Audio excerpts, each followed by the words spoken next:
The one lesson that brought tremendous value to my business is very simple. Make sure that you don't scale chaos. What does that mean? That means make sure that there's systems and processes in place, documented and understood before you start growing and scaling the organization. Because if you start to grow and scale an organization that's ran on chaos, it is functional and it is winning, but it's ran on chaos. All you're gonna do is get more and more chaos to where eventually the chaos is too much and it implodes. Don't scale chaos. Instead, quickly create systems and processes that support your growth, support your focuses and your objectives, and then make sure that you document it and that everybody in the organization has fully understood exactly what all that is. If you do that, my friend, you're gonna be freaking piloting a business that's going straight up. If you don't do that, you're gonna be piloting a business that might be going straight up, but it's also gonna be coming straight down as soon as that implodes on your ass because you weren't smart enough to figure out that systems and processes need to be in place and understood for it to run automatically. Now, why do you want it to run automatically? Well, you want it to run automatically because you don't want to build yourself a cage. You don't want to build yourself a job. You want to build yourself a business. A business, by definition, pays you when you're not there. Everybody's got that backwards. They think they got to be there. That makes sense. I got to be there. I get paid. I make all this money. I'm there. That's fair. That's not fair. You want to make a bunch of money and not do anything. You want to leverage other people's time, other people's resources. You want to make money simply by thinking. Now, again, well, aren't you at work right now, Brad? No, I am not at work right now. Right now, I'm sitting around creating content, trying to help other people avoid mistakes. If you call that work, my friend, woo-wee, man, you got some messed up mindset, son.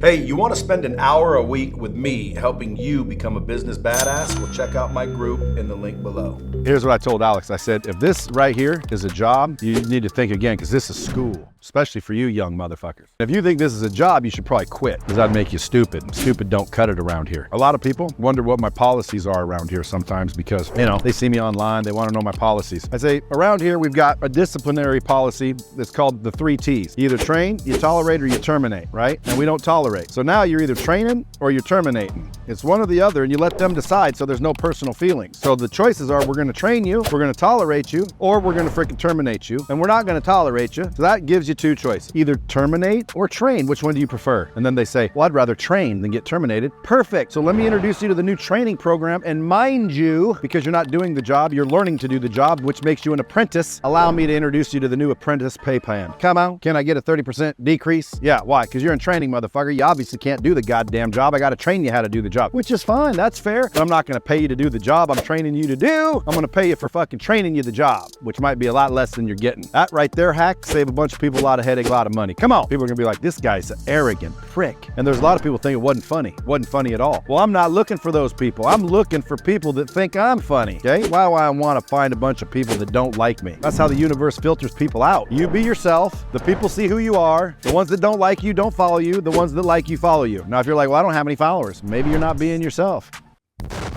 Maybe you're not being yourself.